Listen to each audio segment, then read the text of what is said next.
difícil, estoy con un profesor en la mesa. ¡Wow! Estimado profesor Jesús Huerta de Soto, bienvenido.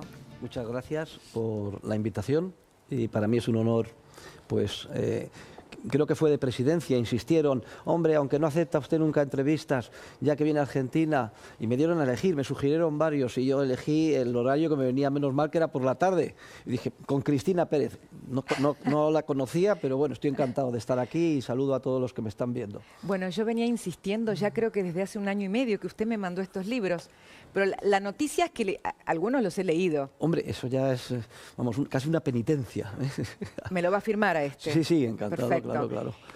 Estos cuadernillos que también les presté atención, ¿de acá sale el nombre del partido del presidente? Bueno, sí, eso es una coincidencia, ¿eh? Es que lo publica la Fundación Avance, que es una de las fundaciones libertarias en Madrid, y por tanto coincide el cuadernillo con el nombre. Pero sí que es una curiosa casualidad, ¿eh? Cuadernos para el avance de la libertad, y acá sí. se llama La Libertad Avanza, el partido del presidente. Profesor, usted ha dejado definiciones muy arriesgadas, le voy a decir. Yo le voy a preguntar, le voy a pedir explicación. ¿Por qué dice que el presidente Milei está haciendo una revolución? Bueno, porque se ha producido una eclosión de las ideas de la libertad en el mundo, y esto es gracias, bueno, en primer lugar al esquema conceptual que ya está preparado, que es el de la Escuela Austríaca de Economía, pero sin duda alguna es como consecuencia del impacto que ha supuesto a nivel mundial la aparición de Javier Milei. Es que el presidente de la Nación Argentina, en todos los foros, hace un análisis de una puridad conceptual tremenda, defendiendo la libertad, y esto ha tenido un impacto. Vamos, yo nunca pensé que en vida iba a ser testigo de lo que estoy viendo. Ya el término, por ejemplo, anarcocapitalismo... ¿Lo inventó usted, como dice el presidente? Bueno, digamos que yo lo popularicé. Ajá. El término ya estaba inventado por Murray Rothbard, con el que yo traté y que fue el gran teórico de la libertad. Él, a su vez, discípulo de Ludwig von Mises. Mire.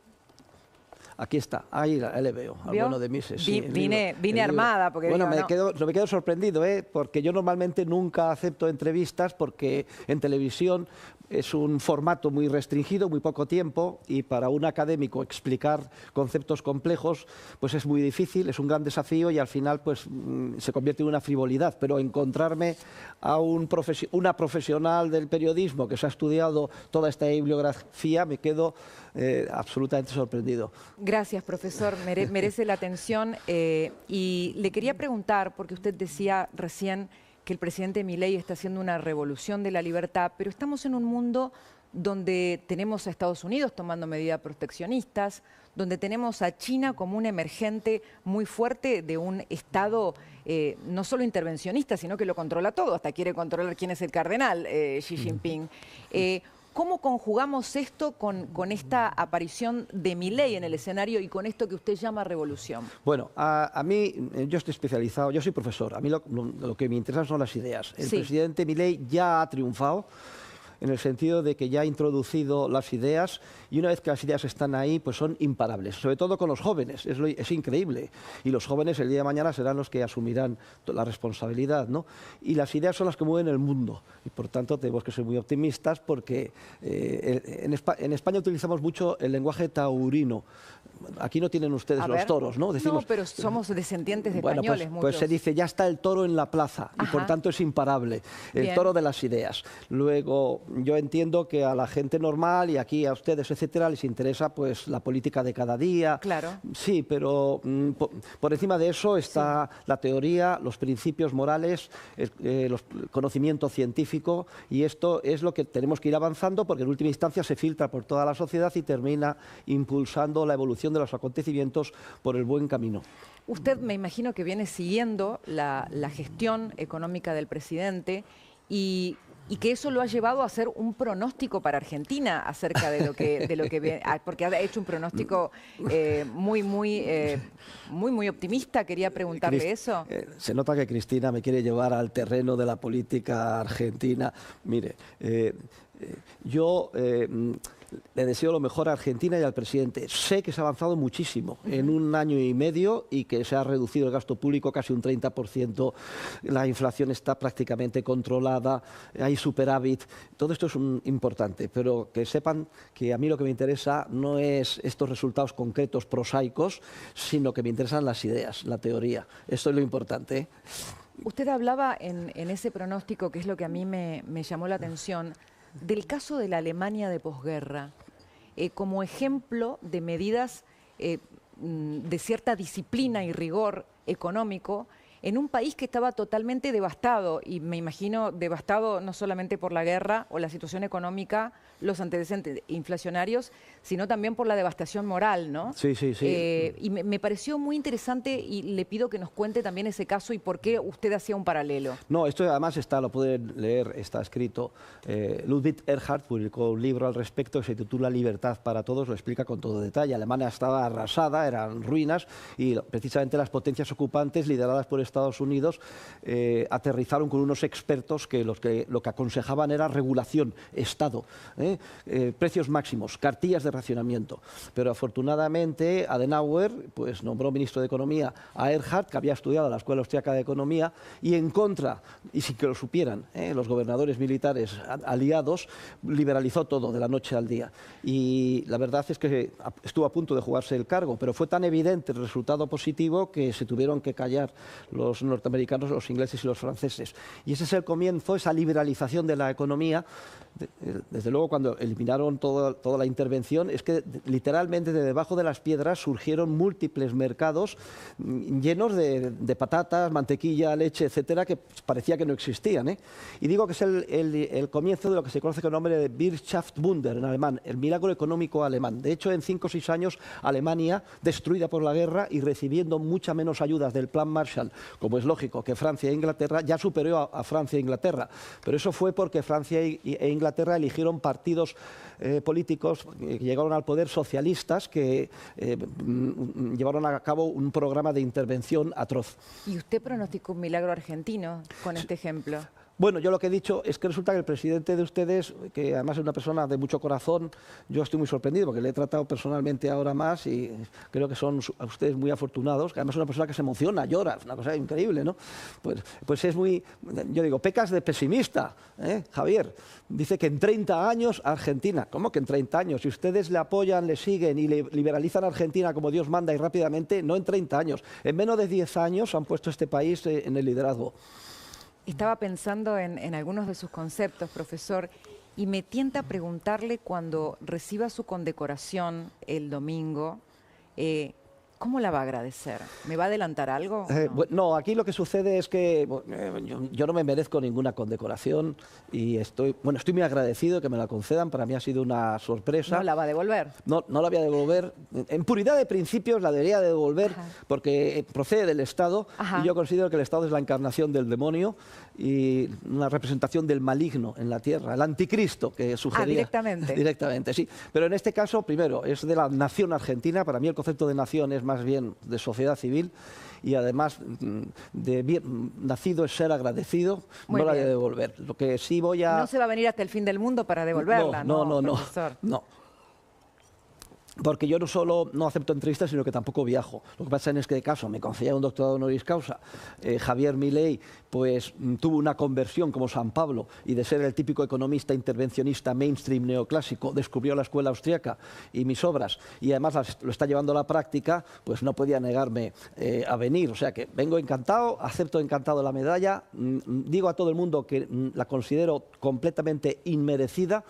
Pero bueno, daré un discurso de agradecimiento breve de 20 minutos en el que voy a incidir en 3 o 4 ideas que si quieres le puedo explicar para que aquellos que no estén presentes pues las puedan conocer. Haga de cuenta que está entrando a una de sus clases donde los chicos jóvenes van con teléfono celular a filmarlo. ¿Es así? Sí, bueno, pasa... Donde se despeina, usted habla fuerte y teatraliza las clases. Vamos a ver, la ventaja es que todas mis clases están grabadas y además en diferentes formatos y y en diferentes cursos, la han visto centenares de miles de personas. Sí, sí. Están en libre acceso, incluso el presidente Milei Me incluyo. Es muy histriónico, profesor, uno lo sigue con eso de histrión, entusiasmo. en histrión es un término que procede del griego, que significan los actores. El español de Castilla sí. es un término ligeramente peyorativo. ¿Ah, sí? Sí, pero bueno. No, pero esto intenté un elogio. Sí, pero es que uno tiene que llamar la atención a los alumnos, sobre todo en una clase de economía política, porque si no, se te duermen. Y yo procuro que no, tenerlos despiertos todo el rato. ¿Y más en la era de los celulares o no? Pues sí, bien, eso es una ventaja porque como si te graban las clases, inmediatamente están en las redes, pues tienes una llegada mucho mayor. Pues yo tengo a lo mejor 60 alumnos, pero en tiempo real lo están viendo 60.000, pero luego se extiende y se convierte en millones, una cosa sorprendente. ¿Usted le regaló el cuadro al presidente que se trajo de Madrid de aquel discurso? Es cierto, un cuadro ciclópeo. Lo estuve el otro día viendo en la Residencia de los Olivos y dije, no me acordaba que esto fuera tan grande, Javier, de 3 metros, debe ser 3,5 metros por 2. Lo he escuchado decir que la actual crisis que vive el mundo es culpa del estatismo. Entiendo que por la línea de la crítica al Estado intervencionista va a ir su agradecimiento del domingo. No al Estado intervencionista, usted no sabe con quién está hablando. Es que yo soy enemigo del Estado como entelequia, como concepto. Total. Sí, el Estado es la maldición de la humanidad. O sea, la historia del género humano es una historia de sometimiento y servidumbre al gobernante y poquito a poquito surgió espontáneamente el comercio libre y se ha abierto mínimamente la ventana de la libertad ayer, dio lugar a la revolución industrial y esto a una prosperidad, pero inmediatamente los estatistas han vuelto a la carga. No es la crisis actual, es la crisis social, digamos, de todos los tiempos, la lucha de la libertad frente a la coacción sistemática o violencia sistemática de los estados o gobiernos. ¿Es importante la batalla cultural, profesor? Sí, por batalla cultural entienden ustedes el estudio y la divulgación de las ideas de la libertad es vital. Y aquí es donde digo que ya ha triunfado el presidente Milei, porque es que ha llevado la agenda, pero a nivel mundial. Ustedes no son conscientes, quizá desde Argentina, y es normal, están más distraídos por la política del día a día, pero es que a nivel mundial, desde el discurso de Davos, la ONU, etcétera, es que en cada oportunidad el presidente Milei ha aprovechado para dar una clase científicamente muy fundamentada sobre lo que es la libertad y la necesidad que tenemos de ella. ¿Qué es la motosierra? La motosierra, bueno, mañana tengo una pequeña conferencia en la Feria del Libro, y donde voy a hablar 34 minutos, voy a dar una charla con el título de Raíces escolásticas del pensamiento de Javier Milei, y uno de los puntos que voy a demostrar es que la motosierra es escolástica. ¿Cómo sería eso? Ya fue propuesta por los grandes pensadores de nuestro siglo de oro español en el siglo XVI y XVII. ¿Ya había motosierra ahí? No, pues ya proponen que hay un exceso de regulación, que es loco el poder y mando, decía el padre Juan de Mariana, que las leyes cuando son muchas, como ni aún se pueden conocer, a todas se pierde el respeto y que forzoso es que se caiga en yerros muchos. Estoy citando yerros, es equivocaciones, sí, claro. Errores. Estoy citando porque ellos escribían en español del siglo XVI y que por tanto que hay que meter la motosierra y quitar regulación. Por ejemplo, en España el año pasado hubo 1.350.000 páginas de regulación, más de la mitad de ellas procedentes de la Unión Europea, para que se hagan idea. No alcanza una motosierra y se Pero necesitan la motosierra no es solo cortar regulación, también es cortar gasto público. Y también el padre Juan de Mariana lo decía, que el gobierno se dedica como una bola de nieve a gastar cada vez más subsidios, gastos bélicos, etcétera, y hay que cortar el gasto público, cosa que sí que ha hecho, desde luego, Javier Milei con un éxito extraordinario en su país. Cuando agarré su libro Estudios de Economía Política, pequé de no ser cronológica. Me fui al índice y busqué crisis e inflación. Sí. Por acá lo tengo marcado. Y me encontré con la escasez de dinero y con la posición contraria a crear dinero o a la expansión ficticia del crédito como las bases que usted ponía para lograr desinflación y también para prevenir crisis y preparar el terreno, si permanecía la disciplina fiscal, para el crecimiento de la sociedad. ¿Lo podría contar esto a la gente Uy. en términos simples? Porque creo que es parte de lo que está haciendo, Milei coincide, por supuesto. Bueno, la primera cosa es que la inflación a nivel popular se entiende por ella el crecimiento de los precios. No es así. Lo que se infla es la cantidad de dinero en circulación, lo cual tiene un efecto a igualdad de circunstancias. Y es que, bueno, cuando hay una muy buena cosecha de patatas, el precio de las patatas tiende a bajar, ¿no? Bueno, pues si crece mucho la oferta de dinero, que es la inflación, lo que se infla, el precio del dinero tiende a caer. El precio del dinero es su poder adquisitivo. Lo que sucede es que el poder adquisitivo de la unidad monetaria cae.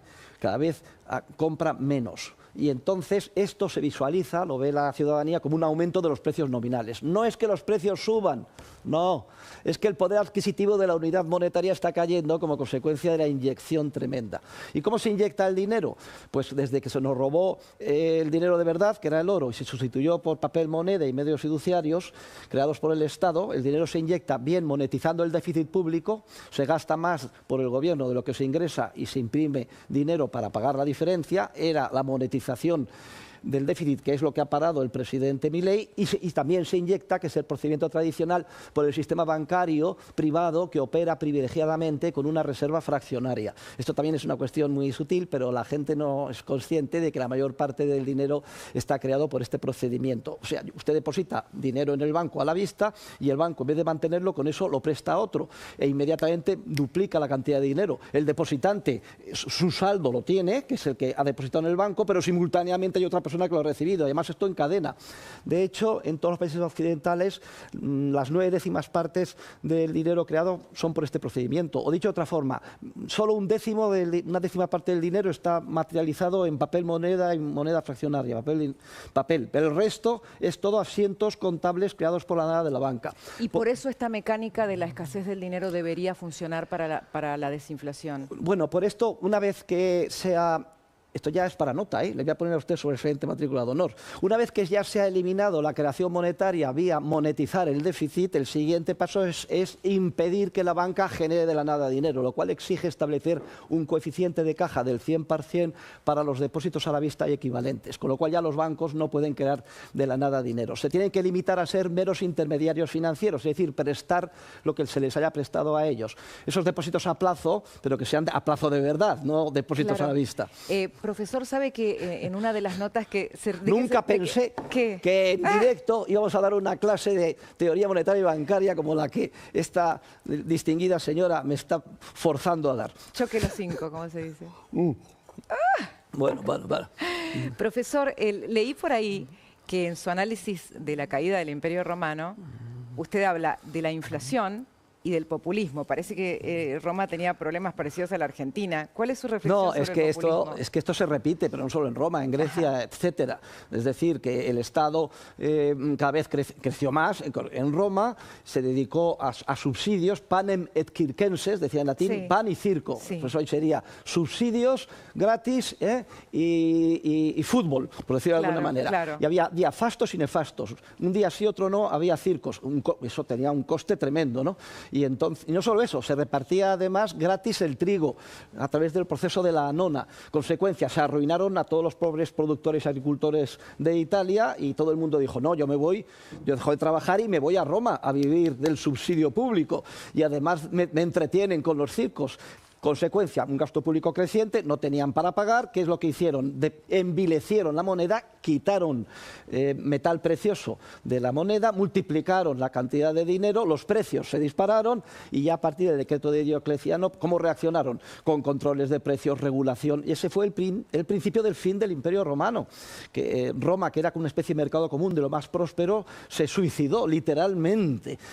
Y los bárbaros lo único que hicieron fue ocupar los restos. De hecho, hay documentación en España curiosa que demuestra que los españoles estaban deseando que llegaran los bárbaros, preferían ser formalmente esclavos de los bárbaros que seguir siendo ciudadanos romanos bajo la bota opresora del recaudador de impuestos del Estado. Venga, además, no solo teoría económica, una clase de historia increíble. Impresionante. Profesor, ¿cómo fue para usted en lo emocional el encuentro con su discípulo, pero ya como presidente? Bueno, el principal shock emocional ha sido el otro día, porque yo no di ninguna entrevista. Luego me piden, por favor, que aproveche el viaje, acepto la suya. Luego, entre medias, justo la semana antes de venir, que no, que vaya a otra cadena con otro periodista, su colega Antonio Laje. Yo, que no, que no. Adorni, cada vez más triste. Hombre, que sí, por favor, que no, que no. Y digo que no. Y al final, pues como ha habido esta circunstancia imprevista del fallecimiento del sumo pontífice y al final se descuajeringó todo el programa, dije, bueno, no voy a ser tan egoísta, acepto. Pero todo era un montaje, porque yo empiezo ahí, no sé, lo habrán visto todos, y de golpe y sopetón apareció el presidente Milei. Claro. Y ahora entiendo por qué querían hacer ese montaje ahí, por lo que fuera, no lo sé. Pero bueno, estoy encantado, muy agradecido. Claro, no se esperaba usted que le cayera. De ninguna manera, a mí me dijeron 7 minutos, 8, yo ya estaba pensando de manera sintética. Bueno, entonces le agradezco por haberme elegido a mí. Bueno, claro, claro. Pues la elegí, pero muy bien. Pero fue, eligió bien. No la conocía, pero me parece, estoy bien. encantado. Profesor, usted habla de los impuestos de una manera muy particular que quiero tomar sus palabras, porque viene de Chile, donde estuvo con otro político que también ofrece ideas libertarias, y habla de los impuestos cuando no se establecen con el consenso de la gente como una forma de la tiranía. Sí. Exacto. Bueno, los impuestos son un robo. Vienen en Roma, en latín, al impuesto se llamaba coactio, coactionis, coacción. Son un robo porque se obtienen de manera violenta. Hay una serie de teorías. Los escolásticos del siglo de oro, encabezados por Juan de Mariana, exigían que los impuestos fueran aceptados por los ciudadanos. Y en el caso de la inflación es un impuesto, además el impuesto peor de todos, el que más daño hace a los más pobres, vulnerables y desvalidos. Un impuesto terrible, la inflación. ¿no? Imagine si lo sabemos, que venimos de estar ahí en el récord, en el top. Pero aparte de ser un impuesto que es muy perjudicial, resulta que es un impuesto que no es votado por nadie. Entonces los escolásticos establecieron que aquellos impuestos que se establecen y que no han sido aceptados por los ciudadanos son un acto de tiranía.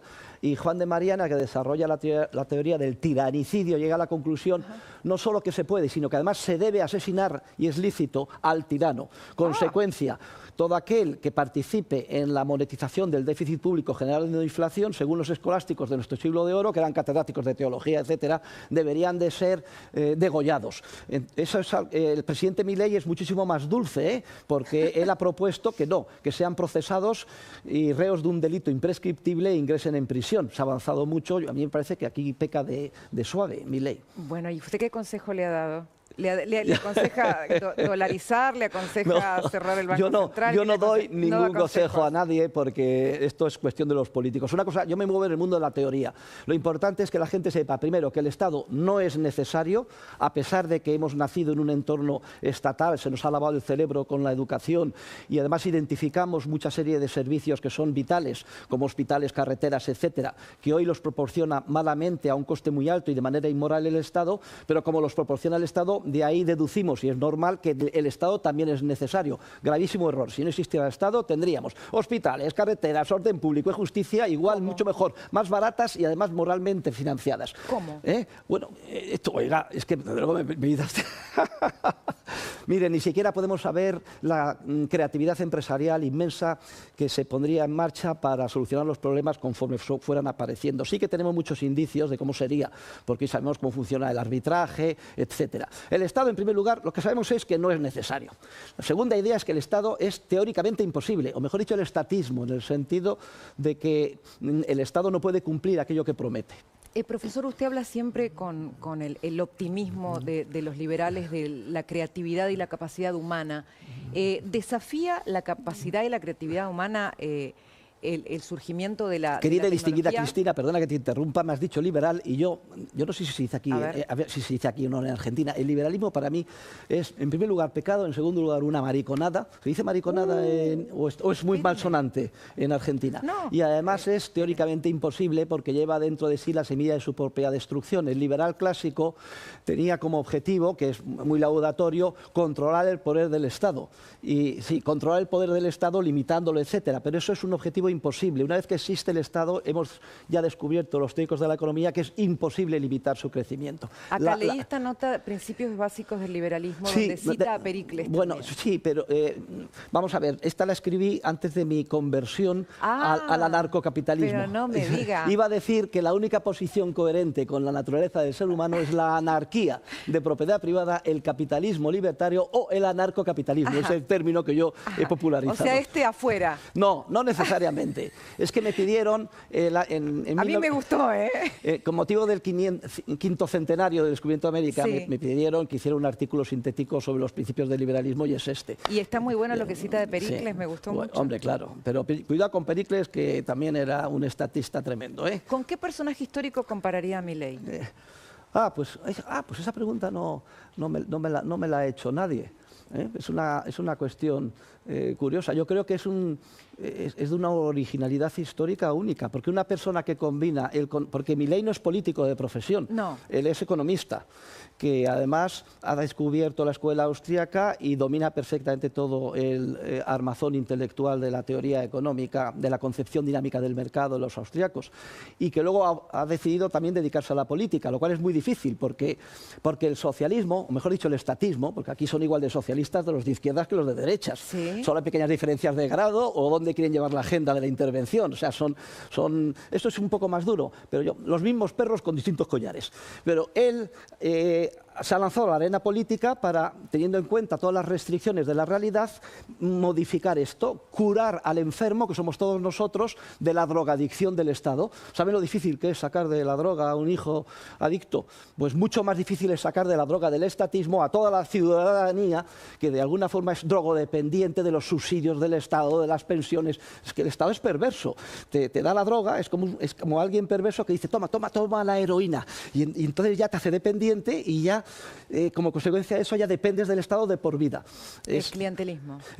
Sí, es tremendo. Luego ya una vez que eres... Y no me dijo el personaje histórico. No, es que le estoy comentando que una persona que simultanee su conocimiento teórico y que además haya decidido inmolarse, dedicándose a la política del día a día para tratar de llevar en la buena dirección a todo un país, como líder, la verdad es que en este momento no se me ocurre ningún precedente. Hay algunos políticos que yo analizo en mi artículo, El economista liberal y la política, que fueron en esa línea capaces de articular esto, como Ronald Reagan, Margaret Thatcher, por ejemplo, los que ganaron, hay otros en cambio que no lo lograron, pero a mí me parece que con las peculiaridades del presidente Milei no hay ninguno.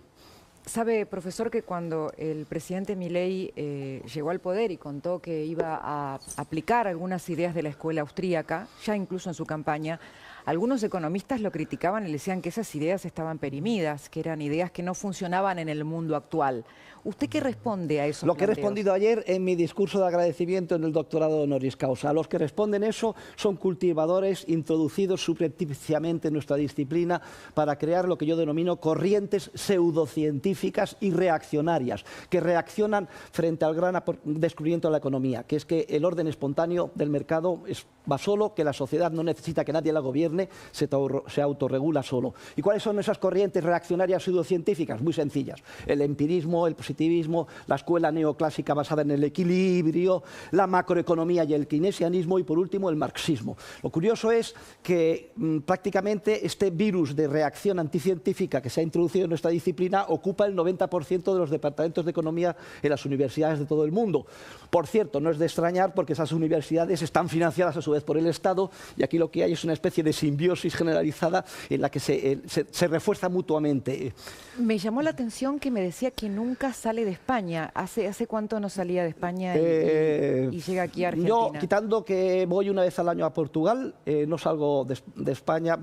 Fui a Chile hace 25 años, pero no viajo. Mire usted. No viajo porque rompe completamente mi disciplina de estudio, investigación, publicaciones y enseñanza. ¿Qué experiencia ha tenido en Buenos Aires? ¿Qué le ha impactado? ¿Cómo lo ha impactado esta ciudad? Estoy encantado en el país. ¿Ya probó asado? No estoy encantado porque es como estar en España. Por mucho que se haya criticado pues, la conquista española, etcétera, hay algo que es innegable, que tenemos un lenguaje, una cultura, nos entendemos perfectamente, aunque ustedes hablan de plata, de bancar al presidente, esto en español se dice apoyar al presidente. O sea, a la pollera la llaman falda, nosotros la llamamos falda, no se llama pollera, pero quitando esto, encantado. Y luego además se ven las iglesias y las universidades, o sea, toda la cultura, porque España pues trajo la religión, vinieron los franciscanos, creamos las primeras universidades mucho antes que los anglosajones, y la verdad es que es emocionante viajar 11.000 kilómetros y sentirse como en casa. Qué bien, qué bien. También lo escuché que comparaba, bueno, las distintas posiciones con respecto a la economía del Papa Francisco y del Papa Ratzinger, del Papa Benedicto. Estábamos como ante un papa más capitalista y un papa no, pero yo no quiero hablar, porque además estamos de luto y sí, acaba de fallecer el pobre Francisco y reitero mis condolencias.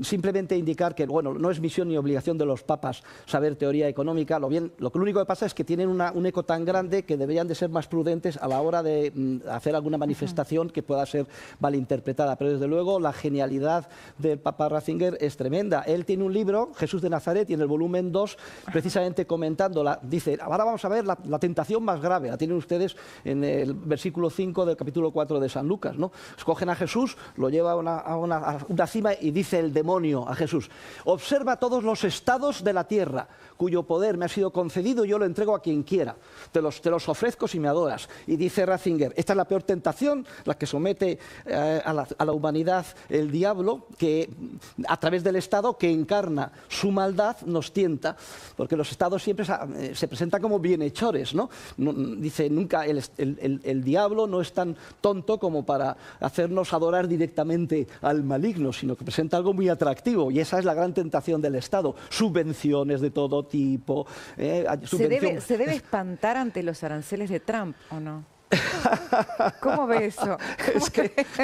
Pero bueno, ¿cómo tira usted con balas de plomo? Es que lo escucho y digo, Dios mío, el profesor mire, cuando ve los aranceles y 40 y 50... El arancel es un impuesto.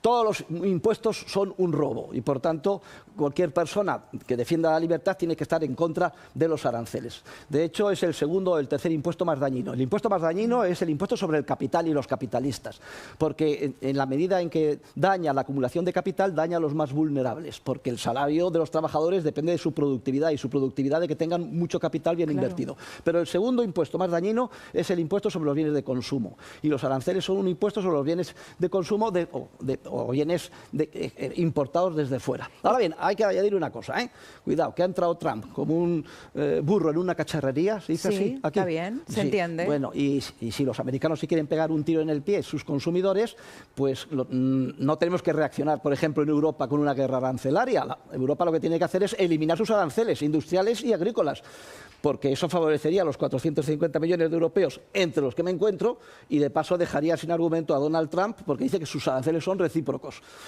Pero hay mucha hipocresía, porque es que ahora dice la presidenta de nuestra comisión, Von der Leyen, que se da cuenta, que se acuerda ahora de que los aranceles en Europa a los coches americanos son 4 veces más altos que los de América a los europeos, y ofrece bajarlos a buenas horas, mangas verdes. ¿Dicen ustedes esto aquí?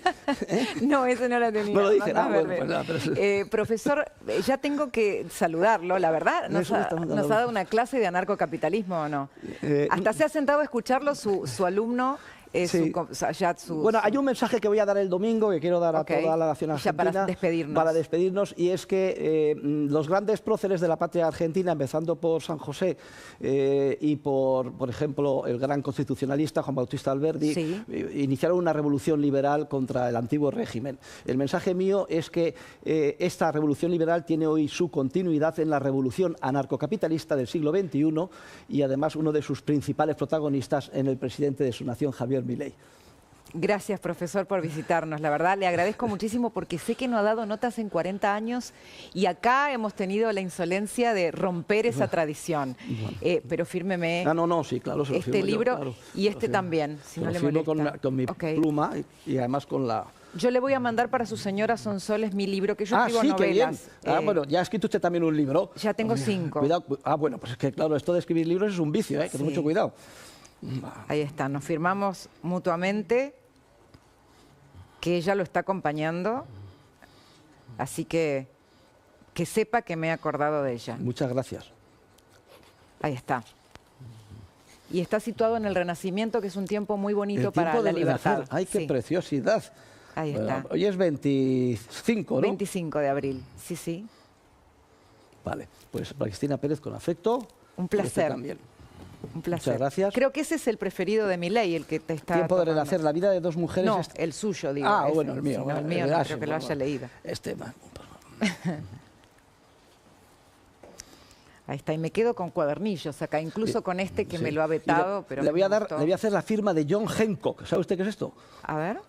Aquí está, 25. Pues que en la Declaración de Independencia de Estados Unidos, si va usted a Uy, qué Filadelfia a verla, We the People of the United States, Sí. al final el menos importante de los que estaba allí firmante dijo, voy a pasar a la posteridad, cogió la pluma y puso John Hancock, así de grande, y dejó un espacio muy pequeñito y ya están Thomas Jefferson, Washington, etcétera.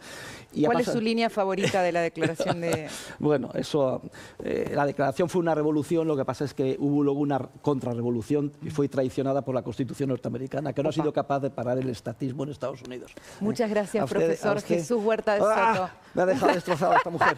Bueno, Gracias. Gracias, encantado. Muchas gracias, amigos. Mientras el profesor... nos ha ido bien, me dicen que nos ha ido bien, Sí. nos ha ido bárbaro. Lo vamos a invitar seguido. Bueno. Edesur está enfocado en mejorar poniendo todo su esfuerzo y los